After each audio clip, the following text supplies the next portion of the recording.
வணக்கம். நம்ம இன்னைக்கு டிஎன்பிசி 9th யூனிட் தமிழ்நாடு அட்மினிஸ்ட்ரேஷனுக்கு என்ன இம்பார்ட்டன்டான விஷயங்கிறத நம்ம பேச போகிறோம். ஸோ இன்னைக்கு என்ன நியூஸ் அப்படின்னா, பிச்சனூர் வில்லேஜ் பஞ்சாயத், பிச்சனூர் கிராம பஞ்சாயத், சரிங்களா? இது என்ன நியூஸ்ல வந்திருக்குன்னா, நேஷனல் பஞ்சாயத் அவார்ட் 2023 கொடுத்தாங்க. ஸோ அந்த நேஷனல் பஞ்சாயத் அவார்ட் 2023 தேசிய ஊராட்சி விருதுகள் 2023 அதில் நல் ஆளுமை என்ற பிரிவில் ஃபர்ஸ்ட் ரேங்க் வாங்கியிருக்காங்க. முதல் இடத்தை பிடித்துள்ளது. எந்த கிராமம் அப்படின்னா, பிச்சனூர் வில்லேஜ் பஞ்சாயத், பிச்சனூர் வில்லேஜ் பஞ்சாயத், பிச்சனூர் கிராம பஞ்சாயத் தேசிய ஊராட்சி விருதுகள் 2023 நல் ஆளுமை என்ற பிரிவில் முதல் இடத்தை பிடித்துள்ளது. இதுதான் பார்த்தீங்கன்னா தமிழ்நாடு அட்மினிஸ்ட்ரேஷன் யூனிட் 9 சம்பந்தமான கொஸ்டின். ஓகேவா? அடுத்து பாருங்க, இது ஓரியன்டாக நம்ம பாலிட்டியில போய் பார்த்தோம் அப்படின்னா பாருங்க, ஒவ்வொரு வருஷமும் ஏப்ரல் 24 நம்ம நேஷனல் பஞ்சாயத்து ராஜ் டே அப்படின்னு கொண்டாடிட்டு இருக்கோம். ஏப்ரல் 24 தேசிய பஞ்சாயத்து ராஜ் தினம் அப்படிங்கிறத நம்ம கொண்டாடிட்டு இருக்கோம்.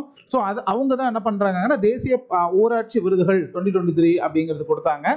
அதுல நிறைய கேட்டகரி இருக்கு. அந்த கேட்டகரியில குட் கவர்னன்ஸ் கேட்டகரி, அதாவது நல் ஆளுமை என்ற பிரிவில் முதல் இடத்தை நம்ம தமிழ்நாட்டை சேர்ந்த பிச்சனூர் வில்லேஜ் பஞ்சாயத் எங்க இருக்கு அப்படின்னா மதுக்கரை ஊராட்சி ஒன்றியத்தில் இருக்கு.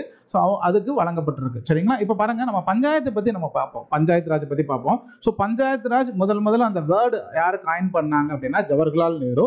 முதல்ல நம்மளோட 1959 பார்த்தீங்கன்னா ராஜஸ்தான்ல முதல்ல பஞ்சாயத்து ராஜ் கொண்டு வரப்பட்டாங்க. அதுக்கப்புறம் 73rd கான்ஸ்டிடியூஷனல் அமெண்ட்மெண்ட் ஆக்ட் 1992 73வது அரசியல் சட்ட திருத்தம் 1992 அந்த பஞ்சாயத்து ராஜ் பார்த்தீங்கன்னா கான்ஸ்டிடியூஷன்ல கொண்டு வந்தாங்க. கான்ஸ்டிடியூஷன் ஸ்டேட்டஸ் கொடுத்து கான்ஸ்டிடியூஷன் கொண்டு வந்தாங்க. ஸோ இதுக்காக நிறைய கமிஷன்லாம் போட்டாங்க. ஸோ நம்ம அதெல்லாம் பார்க்க வேண்டியிருக்கு. அதாவது பலவத்ராய் மேத்தா கமிட்டி, அசோக் மேத்தா கமிட்டி, சரிங்களா?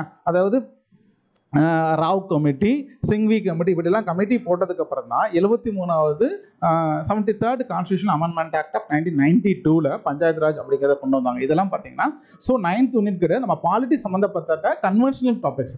இப்போ டிஎன்பிசியில் இருக்கிற அந்த 9th யூனிட் அப்படின்னு பார்க்கணும்னா, நம்ம தமிழ்நாட்டில் இருக்கிற பிச்சனூர் வில்லேஜ் பஞ்சாயத்துக்கு நேஷனல் பஞ்சாயத் அவார்டு தேசிய ஊராட்சி விருதுகள் 2023 நல் ஆளுமை என்ற பிரிவில் முதல் இடத்தை பிடித்துள்ளது.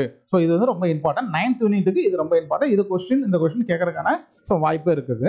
ஸோ இதே மாதிரி விஷயம் இன்னொரு 9th யூனிட் இஷ்யூவோட நாளைக்கு நம்ம பார்க்கலாம்.